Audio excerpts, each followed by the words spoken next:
Alors, bonjour tout le monde. Très contente d'être ici en passant et merci pour l'invitation, c'est vraiment apprécié. Alors, bonjour, on est heureuse de vous présenter la conférence Sensibiliser les entreprises à la violence conjugale, un défi à relever. Je suis Sylvie Morin, je suis directrice de La Bouée depuis maintenant plus de 10 ans. La Bouée, c'est une maison d'hébergement pour femmes et enfants victimes de violences conjugales située à Lac-Mégantic. Excusez, j'essaie de m'ajuster un peu. Je suis impliquée depuis plusieurs années sur différents comités en lien avec la problématique. Je suis à l'origine du documentaire des survivantes, ces femmes dont les enfants ont été tués par le conjoint. Je fais partie aussi du comité d'examen des homicides au Québec et je fais le recensement des homicides, de tous les homicides depuis 2015 au Canada. Je suis parmi vous afin de vous parler de ma propre expérience en tant qu'employée au sein d'une petite entreprise à un moment où je vivais très intensément une problématique de violence conjugale. Juste pour vous faire un topo, je vivais avec une conjointe qui travaillait au sein d'un corps policier. Je savais que la relation dans laquelle je vivais était problématique, mais je ne comprenais pas ce qui se passait. J'en avais parlé avec mes proches, mais eux non plus ne réalisaient pas ce qui se passait. Des petites chicanes de couple, c'est un peu les commentaires que j'avais. Chicane de couple, elle avait mauvais caractère, c'est peut-être une mauvaise passe. Tous ces messages ne faisaient qu'invalider ce que je vivais. Jusque-là, il n'y avait pas trop d'impact sur mon travail. Mais est arrivé le soir où j'ai eu droit, excusez l'expression, à une ride de char, une ride de voiture, où j'ai réellement pensé que ma vie allait se terminer. C'est là que j'ai décidé que c'était assez et que plus jamais, elle aurait une autre chance. Je ne suis jamais retournée à la maison. Avec cette séparation, j'étais certaine qu'enfin j'allais reprendre ma vie. Hélas, non, ça a été encore pire. Appel au travail, lettre d'avocat envoyée par huissier, toujours au travail, email, j'étais épuisée. Ma tête était pleine et j'avais de la difficulté à me concentrer au travail. Je commençais à accumuler les absences. Mon patron commençait à émettre des doutes sur mes capacités et ce qui me mettait encore plus de pression. Je ne voulais pas en parler et je tentais surtout que rien ne paraisse. Peine perdue, les autres personnes commençaient à douter de moi, car quelle crédibilité avoir quand on fait face à une personne de pouvoir? J'avais peur d'elle, de la rencontrer, elle contrôlait tout. Il y avait toujours une voiture de police pas loin de moi. J'étais certaine que ce n'était pas le fruit du hasard. Je dépérissais à vue d'œil. Il fallait que je fasse quelque chose où je vivais depuis tellement longtemps, depuis tellement longtemps était devenu trop petit pour nous deux. J'ai finalement quitté mon travail pour en retrouver un autre, mais cette fois-ci à plus d'1h30 de Québec. Complètement dépaysée, j'ai dû me reconstruire car mon estime était à zéro. Je pleurais constamment et j'avais encore du mal à réaliser ce qui s'était passé. Jamais je n'ai pensé à ce moment que j'étais victime de violence conjugale. Vous comprendrez pourquoi, depuis mon travail à la Bouée, je suis tellement interpellée par la violence conjugale, car c'est là que j'ai compris ce que j'ai vécu. Parce que j'ai moi-même failli devenir un fait divers que l'on lit dans le journal en attendant la prochaine victime. Mon travail avec les survivantes, ainsi que mon implication en lien avec le recensement des homicides et ma participation au comité d'examen sont pour moi des leitmotivs. Une femme meurt tous les 6 jours au Canada.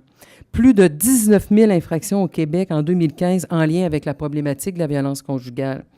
On sait que 70 % des personnes ne porteront jamais plainte. Avez-vous idée du nombre de personnes touchées par la problématique?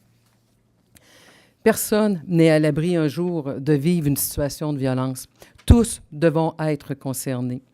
Alors, c'est important pour quiconque de reconnaître les signaux d'alarme de la violence conjugale et les milieux de travail ont un rôle important à jouer.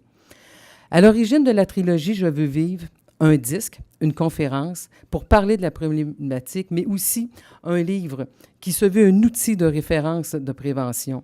23 personnes pour vous partager leur capacité de résilience, où l'on retrouve aussi un témoignage en lien avec la problématique de la violence conjugale en milieu de travail. Donner au suivant dans le but d'aider d'autres personnes à trouver des pistes de solutions. J'invite Josée.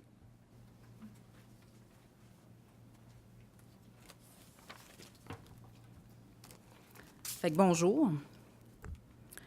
Je suis Josée, intervenante à la Bouée depuis 4 ans et demi. J'ai plus de 25 ans d'expérience en entreprise, en majorité au service à la clientèle et comme coordonnateur production. Veuillez prendre note que tout au long de notre présentation, nous utiliserons le genre féminin, car la Bouée est une maison d'hébergement pour femmes et enfants victimes de violences conjugales. Je vous raconte une partie de mon expérience en entreprise. Dans mon rôle de coordonnateur production, je dois m'assurer que les journaliers d'usine soient productifs et performants et rapidement dans le cas de nouvelles formations pour éviter toute perte monétaire à l'entreprise. Les suivis d'efficacité, de non-qualité, les suivis de formation font partie de mes tâches. Je dois coordonner et planifier une 60aine d'employés d'usines syndiqués avec tout ce que cela implique. Vacances, maladies, absences prolongées, mise à pied, temps supplémentaire. Premièrement, mon attitude, ce n'est pas parce que je fais partie du personnel de bureau qu'il y a une hiérarchie. Je suis d'égal à égal avec chacun d'eux. C'est avec ces gens que j'ai acquis de l'expérience pour me retrouver à accompagner les femmes en maison d'hébergement. Dans mon rôle, j'ai à gérer des conflits entre collègues de travail, mais j'ai aussi dû intervenir avec eux à d'autres problématiques personnelles affectant le milieu du travail. Et cela ne faisait pas partie de mon rôle. Certains ont détecté rapidement mon ouverture, mon sens de l'écoute, mon côté humain. Les gens venaient à moi avec confiance parce que ces travailleurs n'avaient pas toujours la tête au travail. Je prenais le temps pour simplement les écouter et les soutenir dans leur situation personnelle. Certains autres ont détecté une perte de temps, de non-productivité. Je vous parle des ressources inhumaines. Ben oui, je les appelle ainsi depuis que je me suis fait ramener à l'ordre, ayant passé trop de temps avec un employé à l'écouter, autre que pour le travail. Malgré tout, j'ai la certitude d'avoir fait la différence avec plusieurs d'entre eux. Ma collègue Nathalie va vous raconter son vécu.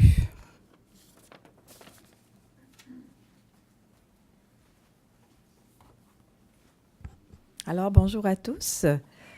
Si je ne parle pas assez fort, vous me le direz, je n'ai pas une voix qui porte beaucoup, donc vous me ferez des signes.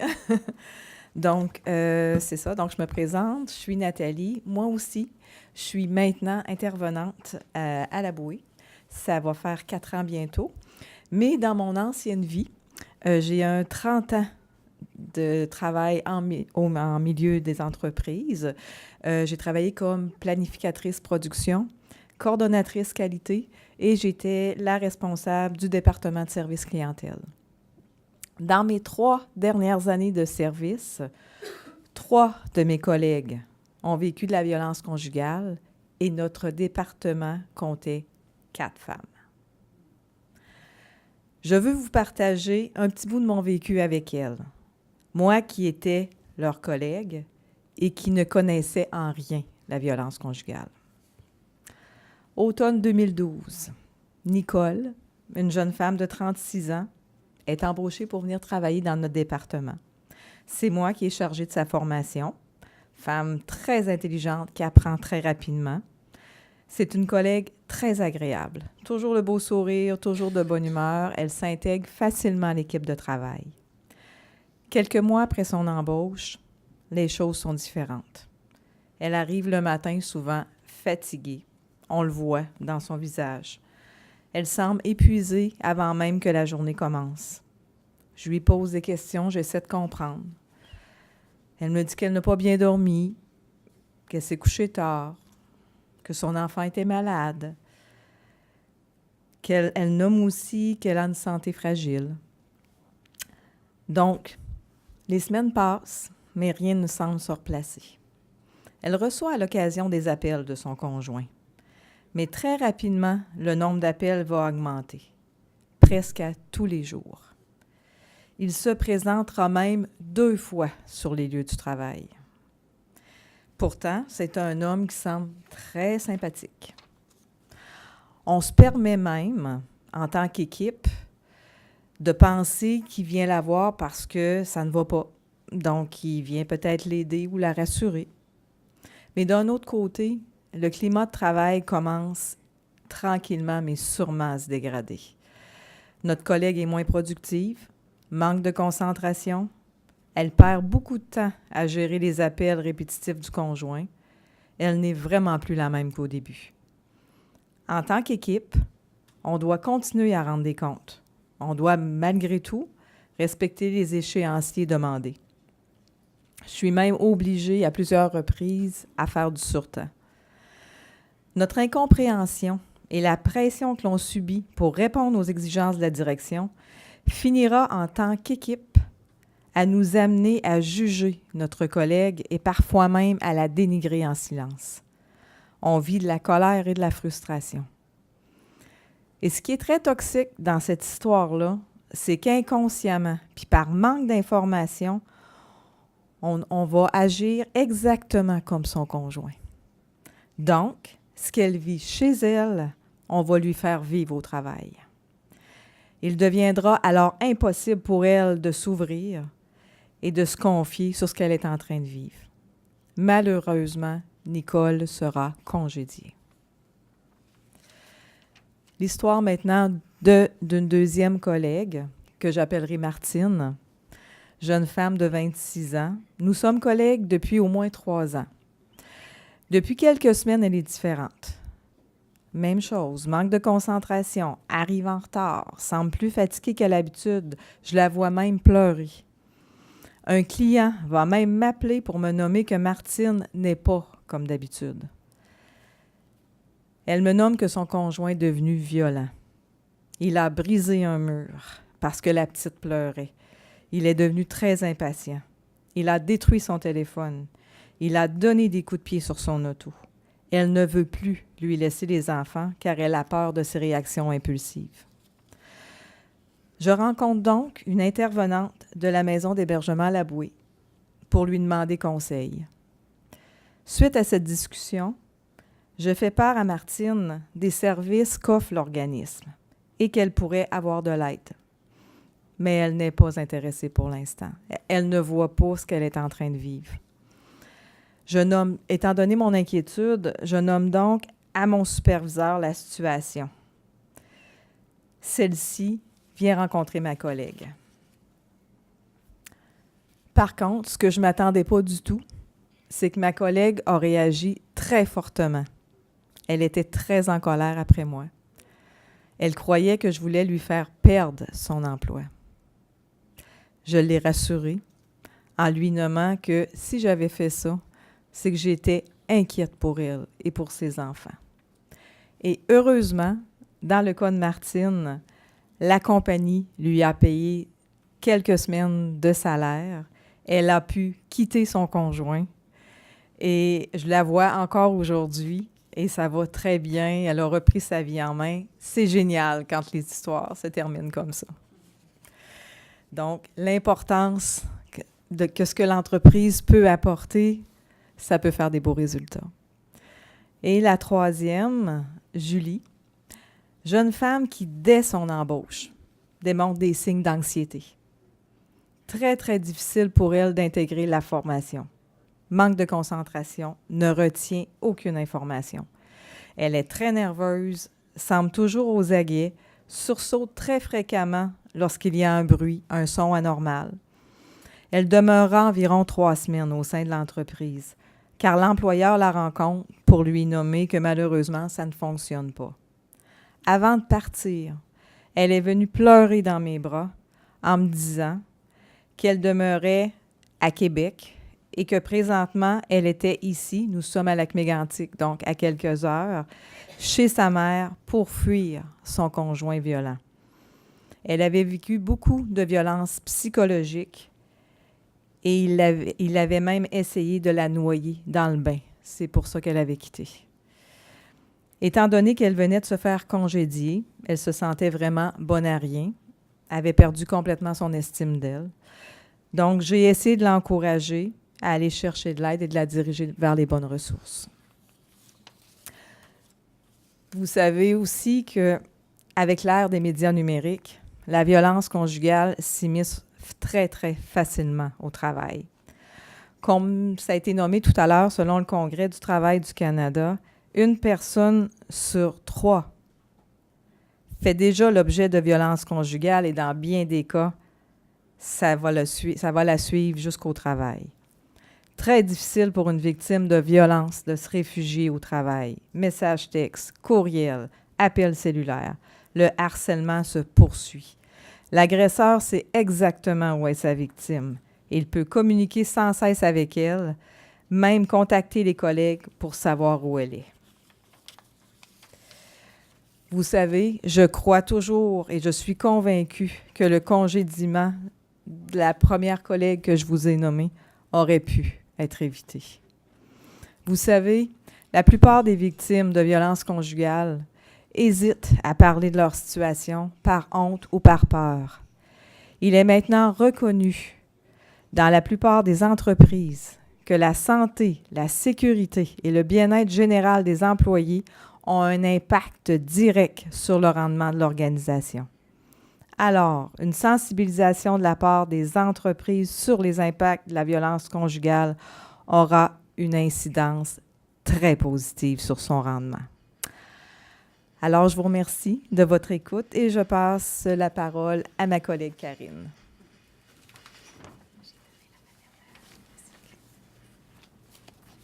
Alors, bonjour tout le monde.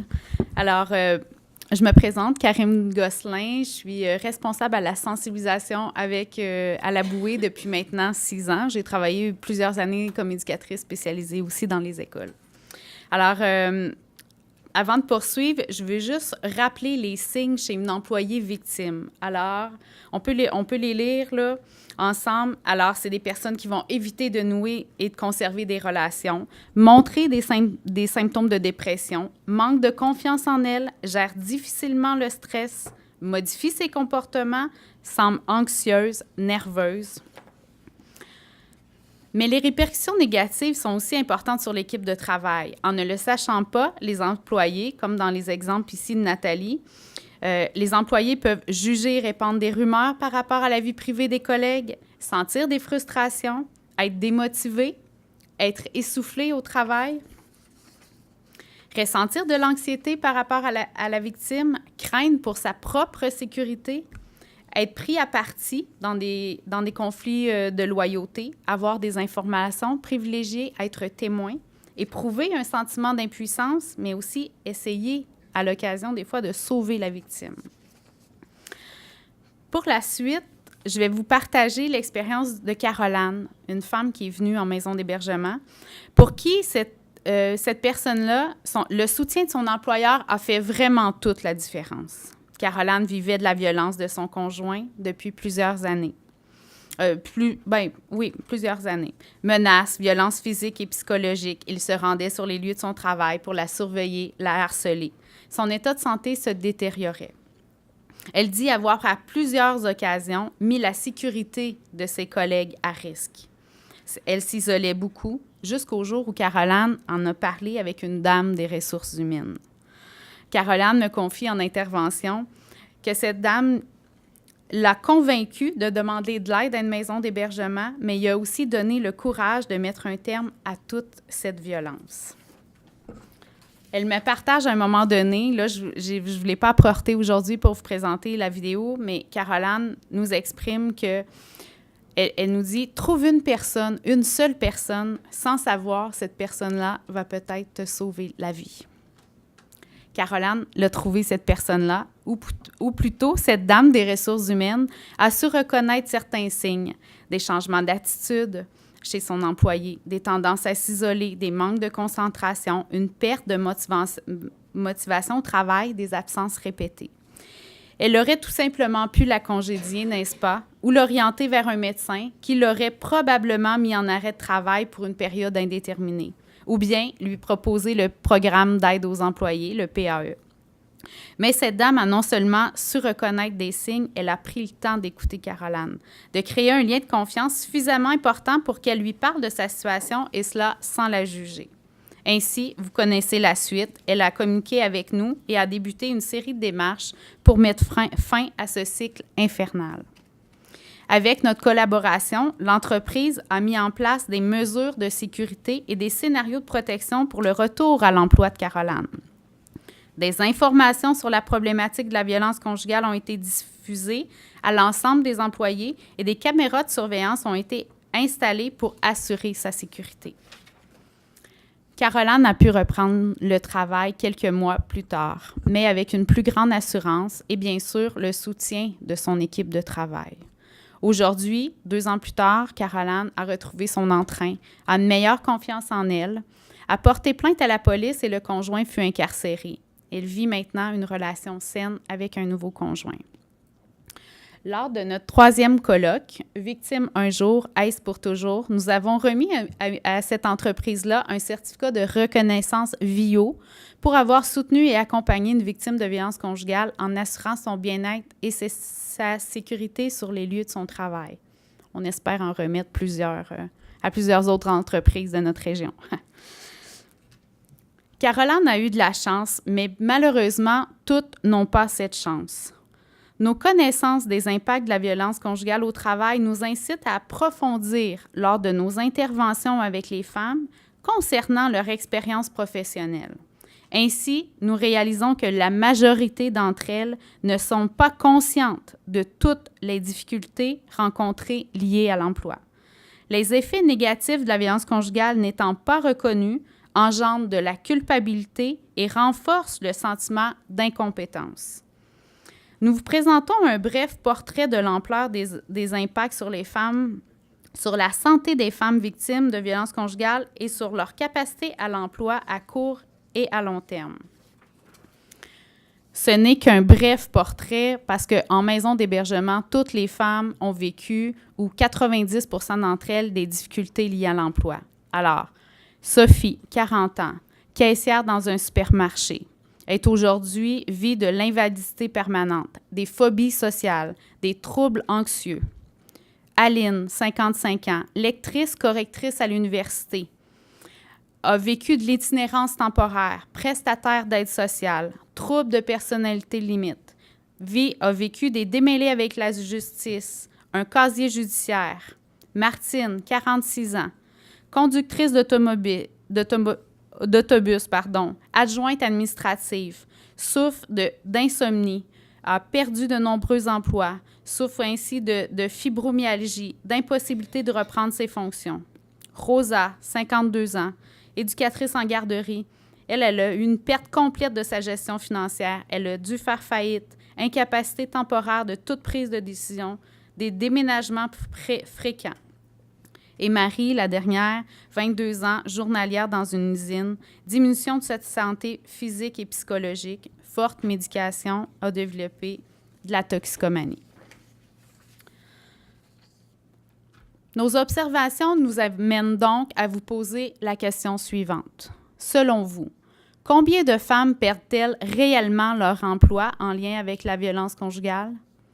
Celles qui seront étiquetées par divers diagnostics en santé mentale, celles qui deviendront inaptes au travail suite à des actes criminels, celles qui ne pourront plus exercer leurs fonctions étant donné la charge de stress reliée à la violence vécue, et celles qui n'en parleront plus jamais suite à un meurtre. Et comme nous ne pouvions rester indifférentes à ce constat, nous avons entrepris des démarches de sensibilisation auprès des entreprises de notre région. Josée vous présente nos outils d'intervention.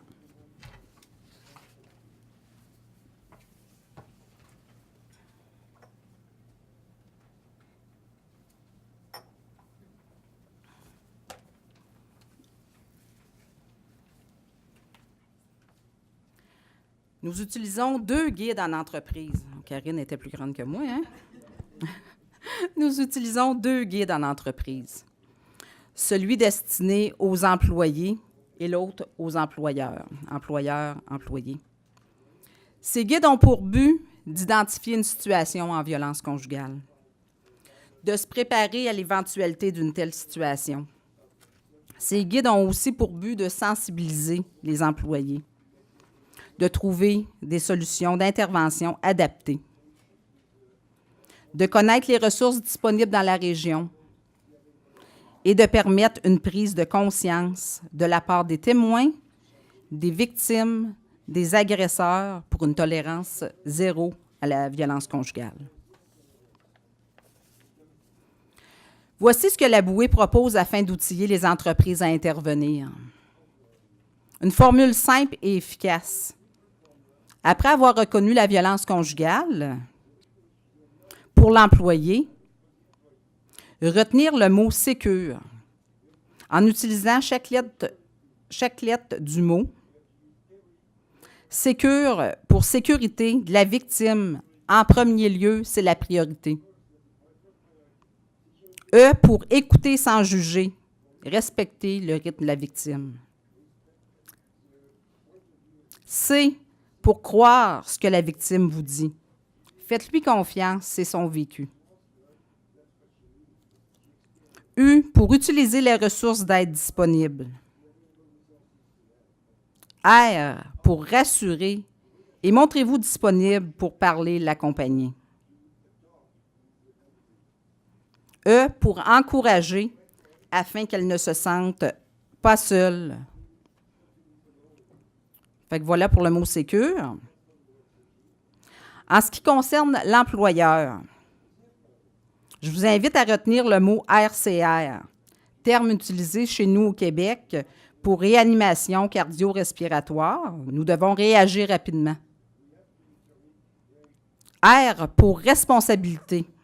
L'employeur a la responsabilité et l'obligation d'assurer la sécurité sur le lieu du travail.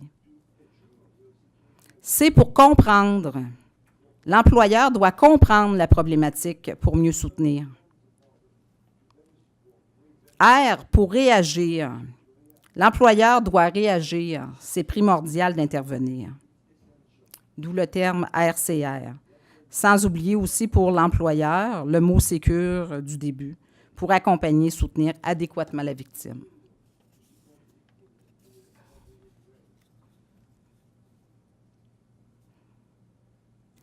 Si l'efficacité de la prévention passe par l'implication individuelle et collective, l'employeur a une position privilégiée pour prévenir et intervenir en faveur de la santé et de la sécurité. Nous sommes déjà en action. Nous souhaitons nous introduire directement dans les entreprises, qu'elles soient syndiquées ou non. Nous espérons former une personne ressource dans chacune de ces entreprises. Qu'est-ce qu'une personne ressource? Une personne au sein de l'entreprise qui sera formée, outillée, afin de comprendre la problématique de violence conjugale, de reconnaître les signes et conséquences.